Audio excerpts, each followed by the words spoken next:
आ गए सभी लोग। इक्विलिब्रियम कर रहे थे, कोई डाउट आउट है तो बताओ, कुछ पूछना हो तो बताओ पहले। अरे स्टार्ट कर दिए सॉल्व करना जिया कि नहीं? करे सर।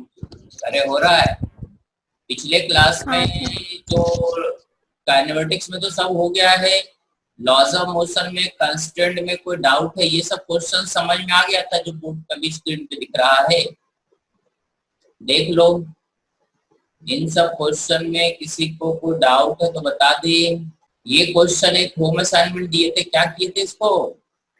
ये जो क्वेश्चन था, अरे ये वाला क्वेश्चन करा दिए थे। अरे ये क्वेश्चन हो गया था, ये लगता करा दिए थे। ये क्वेश्चन करना था अपने को, ठीक है, कि इक्विलिब्रियम है और ये ब्लॉक है जिसका वेट W है। ये जो ब्लॉक यहाँ पड़ा हुआ है इसका वेट W है, और तुम्हें बताना था, ठीक है, कि व्हाट इज द टेंशन। समझ गए क्या? क्वेश्चन समझ रहे हो तुम लोग? ये क्वेश्चन जरा पढ़ो रे पहले। For the equilibrium situation so the cord are strong enough to withstand maximum tension of 100 newton. मतलब ये जो कॉर्ड है ये 100 न्यूटन से ज्यादा बर्दाश्त नहीं करता, और ये भी 100 न्यूटन से ज्यादा बर्दाश्त नहीं करता, ठीक है। ये दोनों कॉर्ड 100 न्यूटन फोर्स से ज्यादा बर्दाश्त नहीं करता। हमें बताना है what is the largest value of W। W मतलब इसका वेट, ठीक है। वेट सबसे ज्यादा क्या हम यहाँ पे रखें कि ये दोनों धागा न टूटे, ठीक है। ये एंगल 53 और ये एंगल 53 डिग्री दिया हो। तुम्हें बताना है कि W का मैक्सिमम वैल्यू क्या हो सकता है। क्वेश्चन क्लियर है? पिछले क्लास में कोई क्वेश्चन अगर तुम लोगों को पूछना है तो बता दो जो नहीं समझ में आया। अगर पिछले क्लास का कोई क्वेश्चन ऐसा है जो तुम्हें नहीं समझ में आया तो बता दो। जानवी आगे रे। हाँ सर।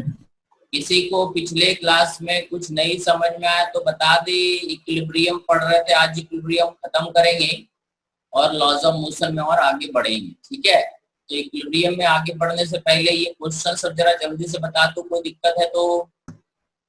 चलो देखो, ये क्वेश्चन जो तुम्हारे सामने है इसको क्या करना है, ये जो धागा है दोनों धागा मैक्सिमम 100 न्यूटन बियर करता है। तो हम क्या करेंगे, इस जंक्शन का फ्री बॉडी डायग्राम बनाते हैं। ये जो जंक्शन है, ये जंक्शन यहाँ पे लिए, इसका नाम रख देते हैं P। एक धागा इसको इधर खींचेगा कितना, W के बराबर। ये टेंशन तो W के बराबर रहेगा। इधर टेंशन मान लेते हैं कितना है इस धागे में, T1 है ना। तो ये T1 हो गया, और इधर कितना टेंशन है मान लेते हैं T2। ये T2 हो गया, ठीक है। T1 और T2 का मैक्सिमम वैल्यू जो है 100 न्यूटन है। 100 न्यूटन से ज्यादा नहीं हो सकता, समझ गए। अब ये हॉरिजॉन्टल और वर्टिकल लाइन बना लो, ठीक है। ये एक्स एक्सिस बना लो, ये वाई एक्सिस बना लो। ये 53 है तो ये एंगल कितना हो जाएगा, 53 डिग्री। देखो रे, ये एंगल और ये एंगल बराबर होगा ना। ये 53 तो ये भी 53, और ये 53 तो, ठीक है, ये एंगल भी 50। समझ गए ना, ऐसे ही होगा ना। अरे सही है गलत है क्या है ये? तो ये भी 53। मतलब कहने का मतलब ये हुआ कि ये जो धागा है ये स्ट्रेट लाइन में ही रहेगा। तो हम इस धागे को एक स्ट्रेट लाइन में ऐसे बना लेते हैं, ये T2। अब हमने देखा कि ये, ठीक है, ये थोड़ा सा गलत हो गया। ये थोड़ा सा जरा सा ऐसा रहेगा, हल्का सा, है ना। देखो ये 53 है तो ये एंगल कितना हो जाएगा, 37 डिग्री। ये 53 है तो ये क्या हो जाएगा, 37। ये हो गया T2। अब हॉरिजॉन्टल फोर्स, और समझ रहे हो ये फिगर तुम लोग? हाँ ना, कुछ बोलो, तुम लोग सब माइक बंद करके बैठे रहते हो। तो ये T1 का एक कंपोनेंट इधर लगेगा, ये हो जाएगा T1 cos 53 डिग्री, और T1 का एक कंपोनेंट y डायरेक्शन में होगा, ये होगा T1 sin 53 डिग्री। ये T2 का एक कंपोनेंट इधर होगा, ये होगा T2 cos 37 डिग्री, और ये हो जाएगा T2 sin 37 डिग्री, बराबर है। अब हम क्या करते हैं कि ये जो पॉइंट P है ये ना हॉरिजॉन्टली जा रहा है और ना ही वर्टिकली जा रहा है, तो इसका हॉरिजॉन्टल और वर्टिकल इक्विलिब्रियम लिखते हैं। सो समेशन एफ एक्स क्या हो जाएगा, 0। fx में देखो क्या है, t2 cos 37, ये पॉजिटिव डायरेक्शन में है, और निगेटिव डायरेक्शन में क्या है, माइनस t1 cos 53 डिग्री, और this is equal to mass into acceleration 0। पहला इक्वेशन आ जाएगा यहाँ से।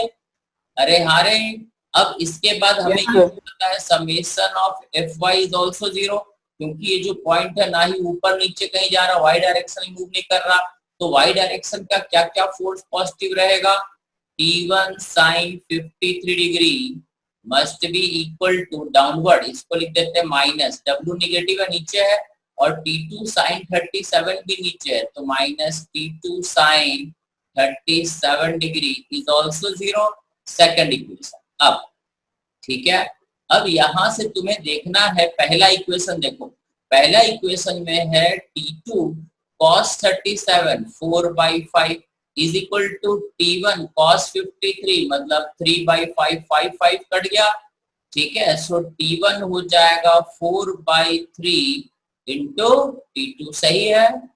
तो ये बताओ कि t1 बड़ा होगा कि t2 बड़ा होगा, कौन बड़ा होगा? इस इक्वेशन को देख के तुम्हें क्या लगता है कौन बड़ा होना चाहिए, t1 की t2? t1 बड़ा होगा, very good. So t1 is greater than t2।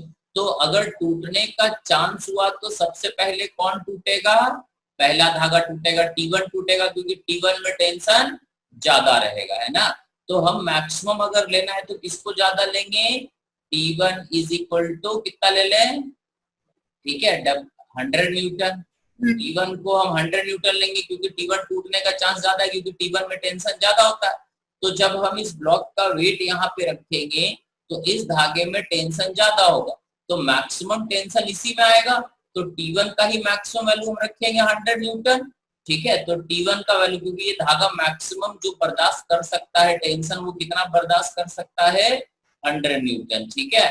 तो t1 का वैल्यू 100 न्यूटन अगर ले लें, ठीक है, तो 100 is equal to 4/3 into t2, तो t2 आ जाएगा 300/4 इज इक्वल टू कितना होगा रे, 75 न्यूटन, ठीक है। मतलब t1 अगर 100 न्यूटन है तो t2 कितना हो जाएगा, 75 न्यूटन। अब हम यहाँ पर सेकंड इक्वेशन में वैल्यू पुट कर देते हैं। t1 कितना हमने माना, 100 न्यूटन, मैक्सिमम ये टूटने का चांस है sin 53 4/5 minus w minus t2 कितना है 75 sin 37 3/5 इज इक्वल टू 0। तो यहाँ से w निकल आएगा, ठीक है, ये हो जाएगा 20, ये हो गया, सही है ना, और ये हो गया 15। अरे सही है, अरे सही है। सो w का वैल्यू आ जाएगा 80 माइनस 45। अरे सही है, yes, अरे 80 माइनस 45 कितना बचेगा रे, 35 Newton. So weight of the block is 35 Newton. समझ में आया? हाँ सर। क्या क्या किए, कैसे किए, इस पॉइंट पे ही टूटने का चांस है, तो हमने फोर्स को यहीं पे सारे फोर्स को हॉरिजॉन्टल और वर्टिकल में लिख के सॉल्व करके, ठीक है। और हमें यहाँ से पता चला पहला इक्वेशन से कि t1 is greater than t2। मतलब अगर पहला और दूसरा धागा का टूटने का बात हो, अगर पहला का बात करें और दूसरे का बात करें, तो टूटने का चांस पहले किसका है, पहले का, तो पहले में टेंशन ज्यादा हो, ठीक है। तो मैक्सिमम टेंशन क्या होता है, 100 न्यूटन। तो t1 का वैल्यू मैक्सिमम पे ले गए 100 न्यूटन, और t2 निकाल लिए, t2 निकल गया, t1 और t2 का यहाँ वैल्यू रख दिए, तो w का वैल्यू आ गया। समझ गए क्या? अरे सही है, ठीक है। देखो रे, देखो ये आंसर 35 न्यूटन था। अब ये क्वेश्चन तुम्हें करना है, ठीक है। ये तुम्हारे सामने क्वेश्चन है, एक धागा, देखो एक धागा यहाँ से चल के ऐसे पुली के ऊपर से जा रहा है, ये एक धागा है जो यहाँ से चल के पुली के ऊपर जाता है, यहाँ गांठ बंधा हुआ और यहाँ बंधा हुआ, ठीक है। अब तीन धागा तुम्हारे सामने दिख रहा है, एक ये यहाँ से यहाँ तक धागा हुआ, ये गांठ है, एक दूसरा धागा है, और ये एक तीसरा धागा। तुम्हें बताना है what is the value of, ठीक है, ये इक्विलिब्रियम में ब्लॉक है, ठीक है। ये ब्लॉक अगर इक्विलिब्रियम में है तो पहला क्वेश्चन है m का वैल्यू क्या होगा, t1 क्या होगा, t2 क्या होगा, ठीक है। और T3 तो जरूरत नहीं है, T3 हम बता देते हैं। T3 होगा 60 न्यूटन, क्योंकि T3 इसके वेट को रोक रहा होगा। समझ में आ रही ताहा? ताहा, अमन, देखो अब ये तुम लोग कैलकुलेट करके बताओ m का वैल्यू। सबसे पहले बताओ m, T1 T2, ये तीन चीज क्वेश्चन में कैलकुलेट करना है, जो तुम लोग खुद कैलकुलेट करोगे। ठीक है, अब हम कैलकुलेट नहीं करेंगे। सही, ये कॉपी पे क्वेश्चन लिखो, सॉल्व करो और आंसर बताओ। सभी लोग ईमानदारी से करो रे, सभी लोग ईमानदारी से करे, सबका आंसर सुनेंगे एक एक करके। बोलो। T1 20√3 आ रहा है। T1 is 20√3 न्यूटन, और T2 रे और m रे? सर T2 भी 20√3। T2 is also 20√3, very good. और m रे मास? 2√3। 2√3, वेरी गुड। देखते हैं रे, और कोई बताए रे? सेम आ रहा है मेरा भी, 20√3 और 20√3। 20√3, 20√3। और रे कोई? बहुत आसान है रे। संभवी, नितेश बोलो। संभवी बंसल, संभवी सिन्हा बोलो रे। जानवी, देखो बहुत आसान था एक्चुअली, सुनो। ठीक है, हम करें, इस पॉइंट को P मान लो। ठीक है, ये P पॉइंट हो गया यहाँ पे। इसका वेट इधर लगेगा कितना? 60। ये तो 60 न्यूटन ही लगेगा इसका वेट। ये T3 हो गया। एक धागा इधर है T2 और एक धागा इधर है T1, सही है। ये एंगल 60 डिग्री है, तो इसको अपन 30-30 में बांट लेते हैं। ये 60 डिग्री है ना, इसको वर्टिकल बनाएंगे तो आधा आधा बढ़ जाएगा। और इस ब्लॉक का फ्री बॉडी डायग्राम बनाएंगे तो इधर हो जाएगा mg और इधर हो जाएगा T1, सही है। अब यहाँ से कहानी चालू होता है। ये फ्री बॉडी डायग्राम बना लिए। अब इसको हॉरिजॉन्टल और वर्टिकल में बांट दो, x और y में। ठीक है, तो ये हो जाएगा एक T1, एक कंपोनेंट इधर हो जाएगा T2 cos 30 और ये हो जाएगा T2 sin 30, सही है। इसी तरह से एक कंपोनेंट इधर हो जाएगा T1 sin 30 और ये हो जाएगा T1 cos 30 डिग्री, सही है। अब इसके बाद इतना तुम जब कर लोगे तो इसके बाद हॉरिजॉन्टल और वर्टिकल फोर्स यहाँ पे बैलेंस कर दो। तो हॉरिजॉन्टल फोर्स क्या लग रहा है? T2 sin 30 डिग्री इस तरफ लग रहा है और दूसरा ये लग रहा है माइनस T1 sin 30 डिग्री। ठीक है, तो इसका मतलब ये दोनों जीरो। इससे कंक्लूजन ये निकलता है कि T1 is equal to T2, मतलब T1 T2 बराबर होगा। दूसरा चीज कि T1 cos 30 degree plus T2 cos 30 degree is equal to कितना रहे? 60, सही है। सो T1 और T2 बराबर हो जाएगा। सो ये हो जाएगा 2T1 cos 30, cos 30 is √3/2 is equal to 60, 2 cut गया। सो T1 हो जाएगा 60/√3। ठीक है, इसको लिख सकते हैं 20 into 3/√3। सो ये हो जाएगा 20√3 न्यूटन, सही है रे। T1 is equal to T2 is equal to 20√3। और इसके बाद कुछ नहीं करना। T1 इज ऑल्सो, इसको देखो इक्विलिब्रियम में है। सो mg हो गया कितना? mg हो गया 10 is equal to T1 20√3, 0 0 cut गया, m हो गया 2√3 kg। दो लोगों का सही था रे, वेरी गुड। दो लोगों का बिल्कुल सही था, समझे रे तू लोग? यस। ठीक है, खाली गधे समझते रहना, करना कुछ नहीं। देख लो रे, क्लियर है? ठीक है, चलो आगे बढ़े। बोलो, देख लो। रुके क्या? रुके, समझ गए? इक्वेशन लिख लिए। तो ये तीनों जो जिसने बताया, ये तीनों आंसर सही था। ठीक है, सही है, बिल्कुल, वेरी गुड। देख ना, ये तुम्हारे सामने क्वेश्चन है, देख लो। बहुत आसान क्वेश्चन है। W2 का वैल्यू दिया हुआ है 400 न्यूटन। तुम्हें W1 एंड W3 बताना है। What is weight 1 and weight 3? ये W1, W2, W3 इक्विलिब्रियम में है। W2 का वैल्यू दिया हुआ है 400 न्यूटन, मतलब 40 किलो का ये ब्लॉक है। तो तुम्हें W1 और W3 का वैल्यू बताना है। Find the value of W1 and W3। करो रे, बाकी जो दो लोग ही किए थे पिछला क्वेश्चन। अब बाकियों से ये हो जाना चाहिए, कुछ भारी नहीं है, सब लॉजिक सेम ही है। अगर ये हो गया तो अपन आगे बढ़ जाएंगे, नहीं तो और क्वेश्चन लेंगे। देखो जरा जल्दी से बताओ रे, कौन कौन बताया था? संभवी कौन बताया था रे अभी आंसर पिछले क्वेश्चन का? सर मैं जानवी गुप्ता बताई थी, वेरी गुड। और एक कोई बताया था रे, चलो आवाज नहीं आ रहा, बोलो ताहा, बोलो रे, करो रे, बाकी लोग अमन, नितेश, मानसवी, मानसवी बोलो, मानसवी समझ में आ रहा है? Yes sir. हाँ करो करो, सॉल्व करो जरा इसको। जो लोग नहीं सॉल्व किए वो लोग करें, जानवी से हो जाएगा, ये इजी है। Sir W1 equal to 2000 by 6 newton. क्या W1 is equal to 2000 by 6 newton. 2000 by 6 newton, तो 1000/3 बोलो न रे। हाँ भाई हुआ, मतलब अभी काटा नहीं। काटेगा कौन रे, घर वाले काटेगा उसको। 1000 बाई 3 न्यूटन। और W3 रे?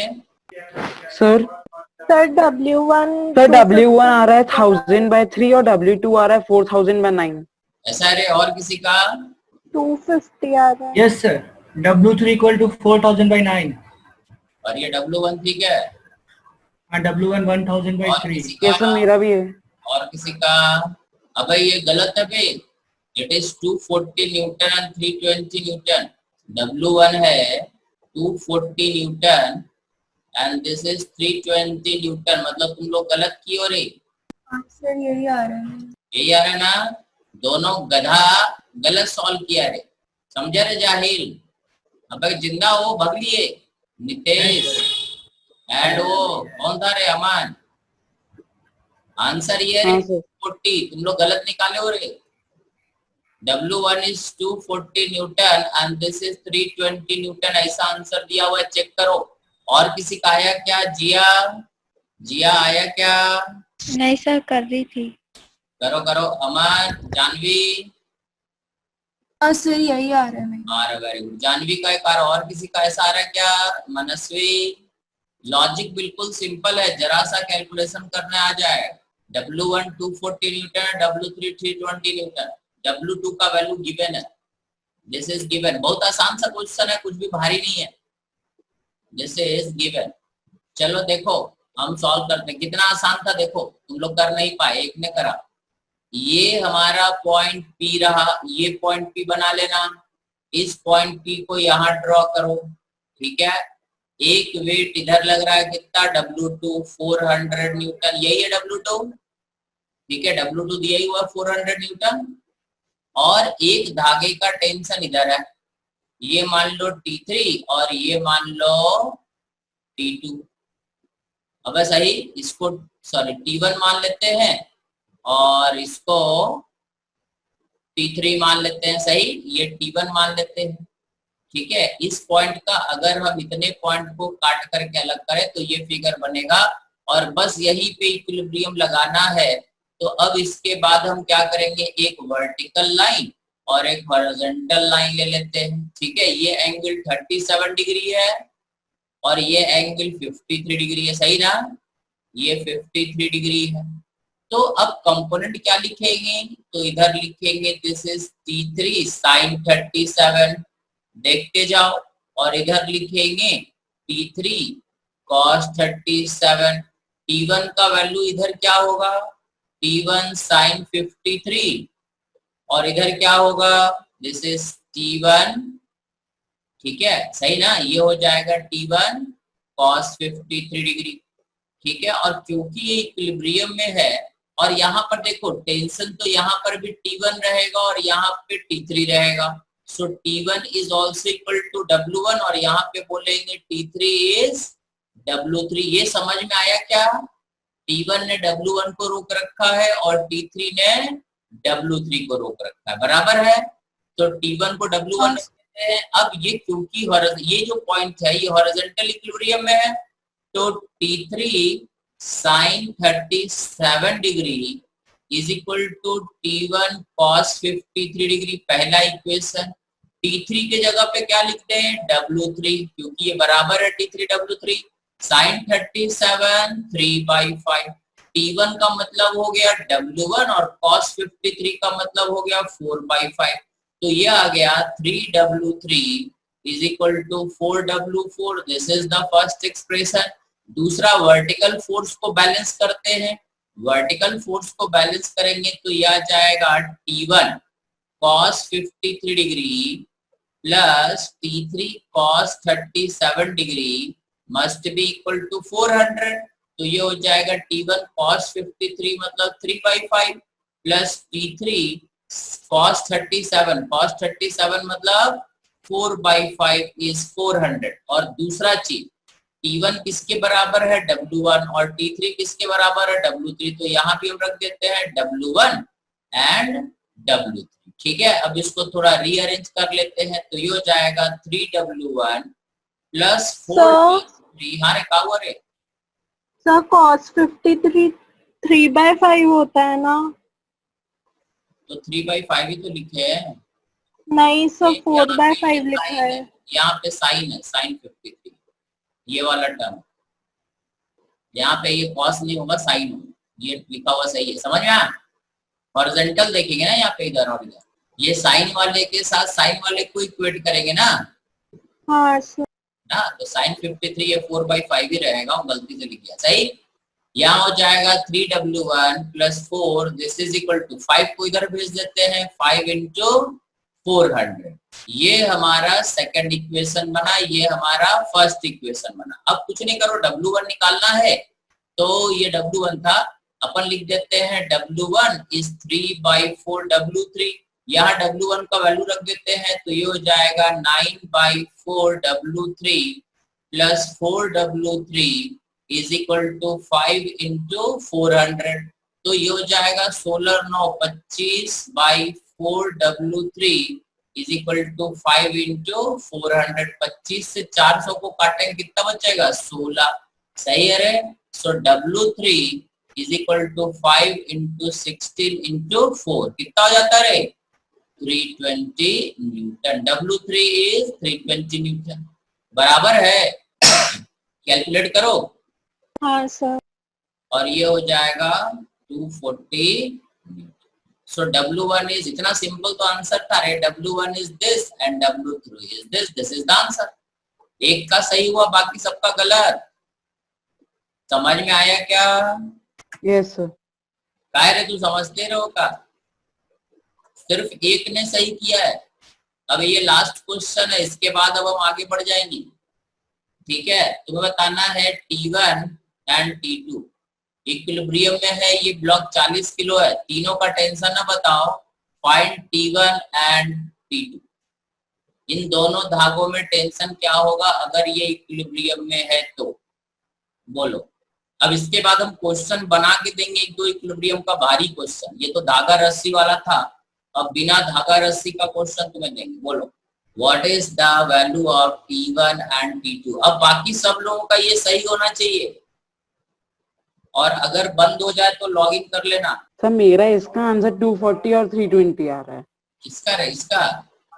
हाँ सर। अभी हम कैलकुलेट नहीं किए हैं, तुम देख लो आंसर। पता नहीं, देखो रे जरा, एक का बोल रहा है 320 240 मे भी राइट आंसर, पता नहीं फिलहाल। बताएं, बहुत आसान है रे, सभी लोग करो। तो मेरा 150 और 200 आ। सॉरी, T1 कितना आ रहा है रे?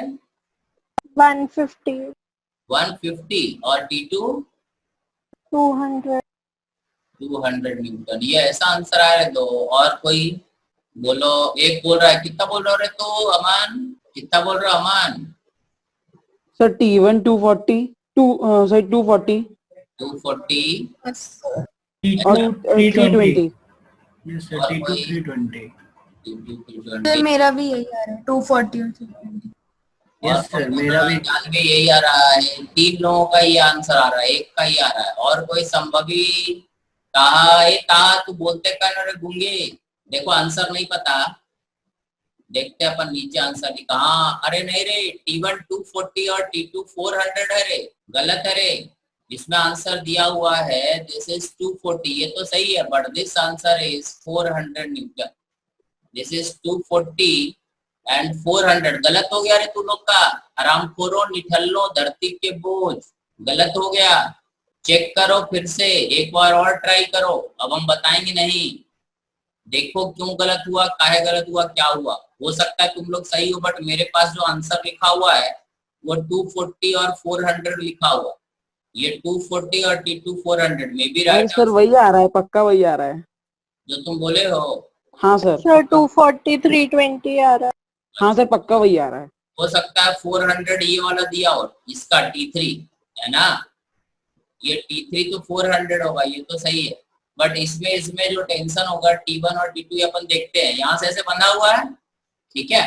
तो अपन इस पॉइंट को P मानेंगे और P पॉइंट का फ्री बॉडी डायग्राम बनाते हैं। ये तो हो गया 400, ठीक है। हमको भी लग रहा है गलत आंसर दिया हुआ है, दिस इज 240 एंड 320 न्यूटन, ये आंसर होना चाहिए कायदे से, वो गलत लिखा हुआ है।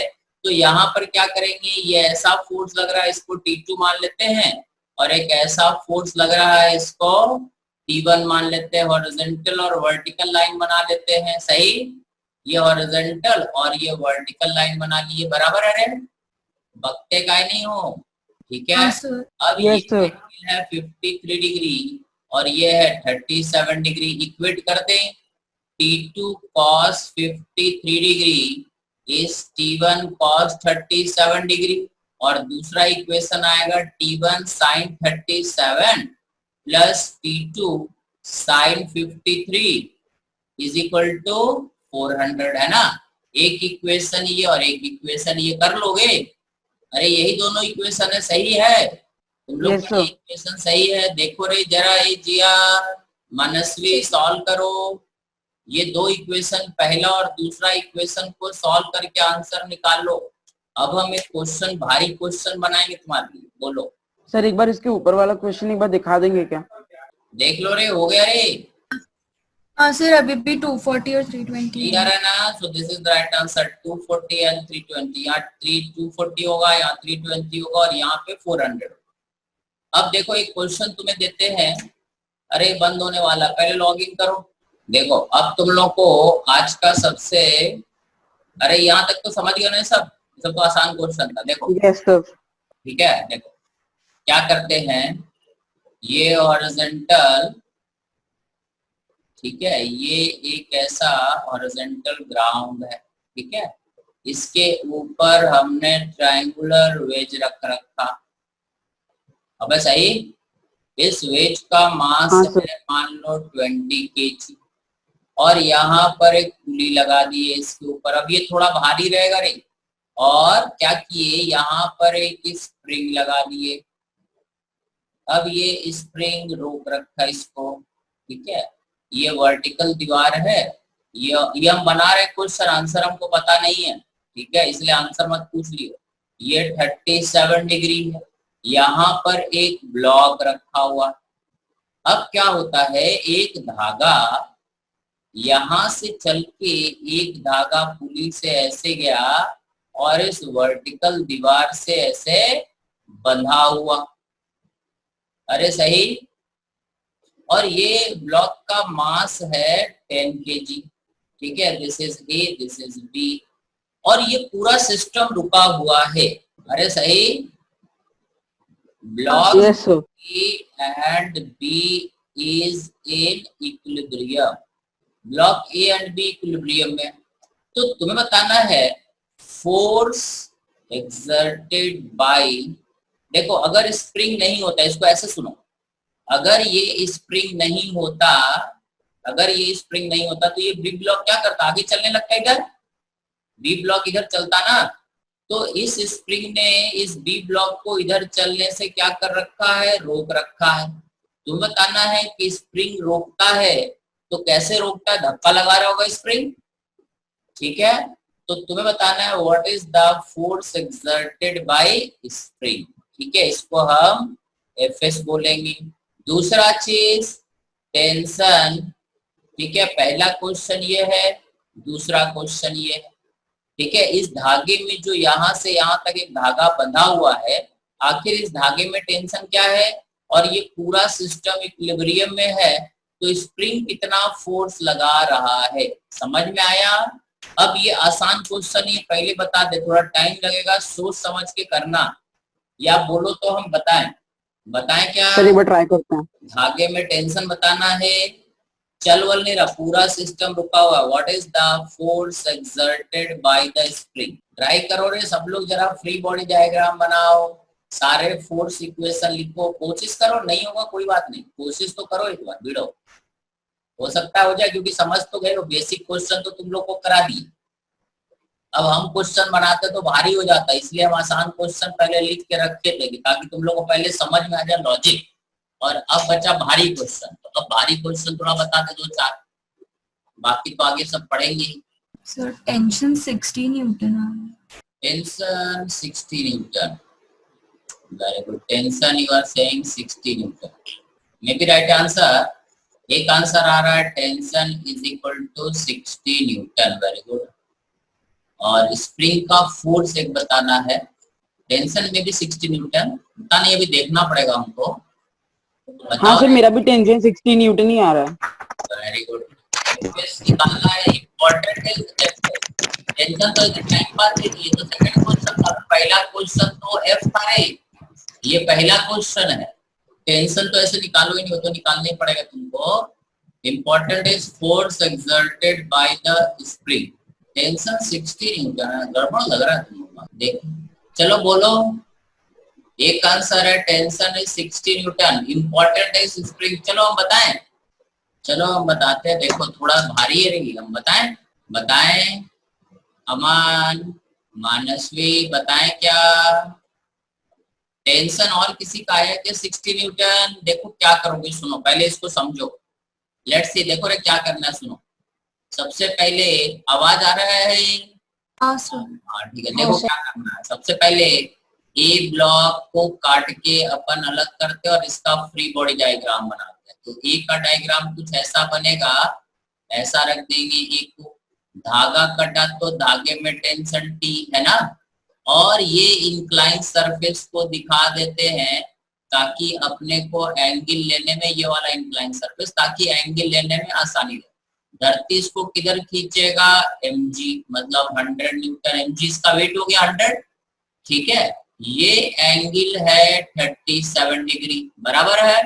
अब हम क्या करते हैं, यहाँ पर एक हॉरिजॉन्टल लाइन और एक वर्टिकल लाइन बना देते हैं, एक इंक्लाइन प्लेन के परपेंडिकुलर और एक इंक्लाइन प्लेन के लॉन्ग लाइन बना देते हैं। देखो तो सही है, इधर लग रहा है टेंशन।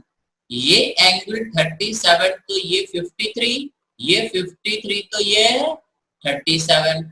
तो एक तो mg का कंपोनेंट हो जाएगा ये 100 cos 37, एक इसका कंपोनेंट इधर हो जाएगा, मतलब इस mg का, this is mg, this is 100 sin 37 degree, और एक ये सरफेस इस पे नॉर्मल लगाएगा n1। देखो अब ये तीनों जब फोर्स हम mg का कंपोनेंट लगा दिए तो इस mg को यहाँ से हटा देंगे। समझ में आया क्या? ये हमने इस वेट इसका लग रहा था ना, इसका जो mg लग रहा था उसको हमने दो पार्ट में डिवाइड कर दिया, एक पार्ट ये और एक पार्ट ये।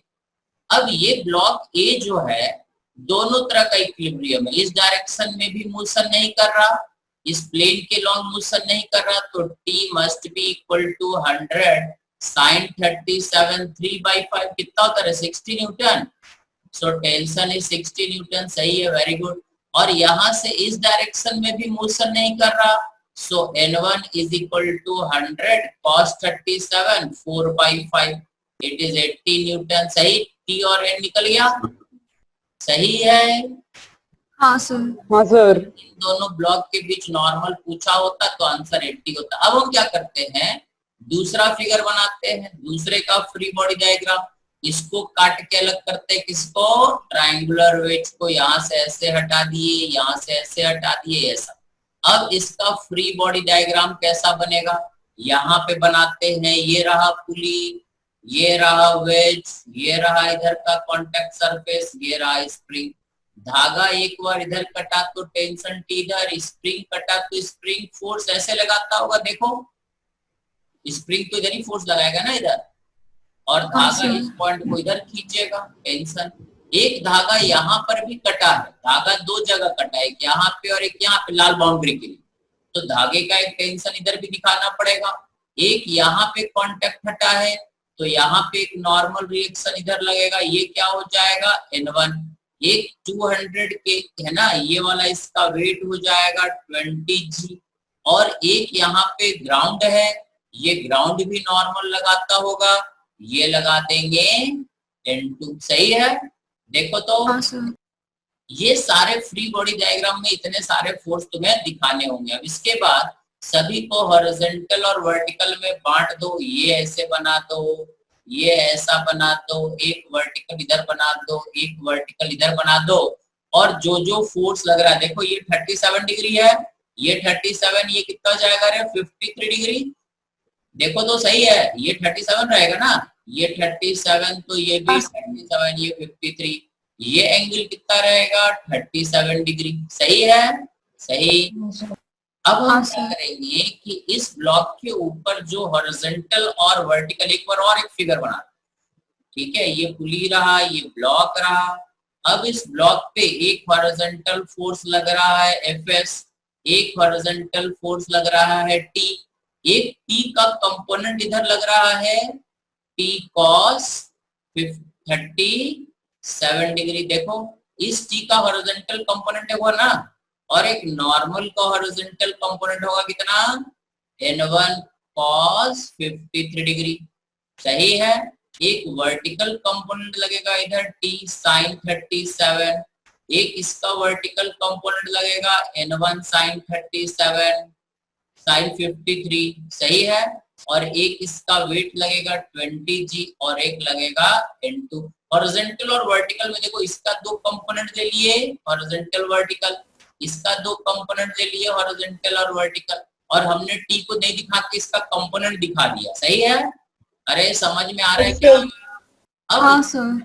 कर दिए तो इस पे Fx 0। अब देखो T पॉजिटिव, ये वाला T पॉजिटिव जो हॉरिजॉन्टल है, हम Fx देख रहे हैं, ठीक है, तो Fx देखेंगे तो T positive plus N1 cos 53 degree भी पॉजिटिव, ये भी पॉजिटिव डायरेक्शन लग रहा, और कोई लग रहा पॉजिटिव नहीं। दूसरा है स्प्रिंग फोर्स Fs निगेटिव में लग रहा है, और दूसरा ये है प्लस T cos 37 डिग्री, सही है। ये समेशन Fx क्या करेंगे 0, जितने भी हॉरिजॉन्टल फोर्स लग रहे हैं, तो देखो T पॉजिटिव लग रहा है, ये पॉजिटिव लग रहा है, बाकी ये और ये दोनों हॉरिजॉन्टल में नेगेटिव है, तो दो पॉजिटिव ये दो नेगेटिव रख दिए, समझ में आया।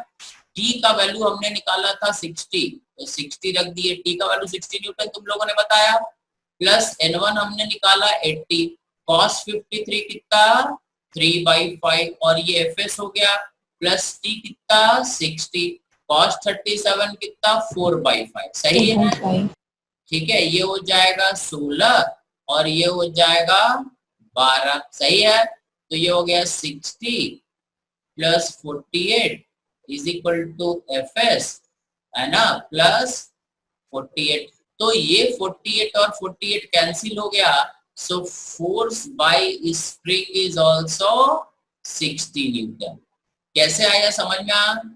हाँ सर। क्लियर है? मतलब ये स्टेप तुम्हें अलग करना, ऐसा नहीं कि टेंशन और एफएस को बराबर कर देना, गलत हो जाएगा, क्योंकि ये एंगल, ये बाय डिफॉल्ट ऐसा आंसर आया, ये एंगल 37 था तो हो गया कि टेंशन और एफएस बराबर है ना, स्प्रिंग फोर्स बराबर है, लेकिन ये जरूरी नहीं है, ये अलग अलग भी हो सकता है। क्लियर है क्या किए? देखो रे जरा चेक करो तुम लोग, किसी स्टेप में डाउट आ रहा है तो बताओ। ये तो हो गया स्प्रिंग फोर्स मतलब इक्विलिब्रियम का कहानी। अब अपन अगले क्लास में इक्विलिब्रियम से हटेंगे, ठीक है। देखो ट्रांसलेशनल समझ में आ गया इतना?